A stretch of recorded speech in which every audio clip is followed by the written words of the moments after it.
Edward Croley was 14 years old when he vanished from the streets of West Hill in 1991. His body was found in Selkirk with his skull smashed in a year later, but his killer was never found. The state police's local major crimes unit say they continue to investigate Croley's death.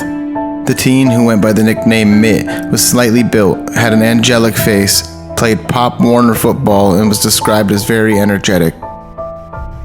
Croley was last seen March 27, 1991, near the intersection of Northern Boulevard and Livingston Avenue, troopers said. His family lived on Orange Street, but he had spent the night before at his aunt's house and left that morning for class at the Maywood School, a BOCES special educational center in Colony. He never arrived, and days later, Albany police opened an investigation. Almost a year later, on January 8, 1992, woodcutters found Croley's skeletal remains on a wooded private property just east of Route 144. The site is about 3 miles south of Thruway Exit 22 in Selkirk. A forensic examination of the bones showed Croley suffered some kind of blunt force trauma, causing a severe fracture on the right side of his skull, troopers said. His death was ruled a homicide. The bones were found with items of clothing, including gray sweatpants, a navy blue hooded sweatshirt, and a New York's Giants silver anniversary t-shirt. The shirt was sold in mid-January 1991 after the Giants won the National Football Conference championship. Investigators of the state police and Albany Police Department have worked on the case for 28 years and believe the killing, likely a result of a fatal beating, may have been drug-related.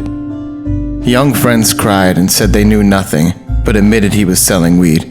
State Police Senior Investigator James Dolan told Times-Union in 2002, "I think that it's a case that is drug-related. For some reason, people decided to take it out on this kid, whether it would be to rip him off for drugs or money or other drug-related reasons." His family lived on Orange Street, in an area of the city grappling with an influx of drugs and crime. In the years following Croley's slaying, his mother and older sister were both arrested and convicted of drug charges. The family alleged that the police intentionally ransacked their apartment, damaging photographs, Christmas presents, furniture, and other personal effects during a 1993 raid, and claimed investigators did not take the boy's initial disappearance seriously. "When my son was missing, I didn't get any cooperation from them," the teen's mother, Therese Croley, told the Times-Union in 1993. "Police usually put it on TV when someone's been missing 24 hours. They said to me, 'There's no hurry, he's a runaway.'" In a desperate attempt to find her son, and convinced he may have been coerced into drug trafficking, Therese Croley approached a local cocaine dealer who told her he saw the teen with 3 older guys heading for New York City, according to the Times-Union archive. Days later, the dealer was shot to death in a cocaine den in Troy. The mother traveled to Harlem, showed his photo on the streets, and met with detectives there, all to no avail. Former professional boxer Joel Scott, who is serving a life sentence for brutally sexually assaulting and murdering a woman in Albany's Lincoln Park in June 2004, told police shortly after his arrest that he had killed before. According to Times-Union archives, investigators scrutinized Scott as a person of interest in the Croley killing, but he was never charged.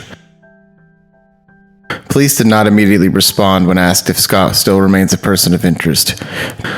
Troopers are asking anyone with information about this case to call the state police at 518-783-3211.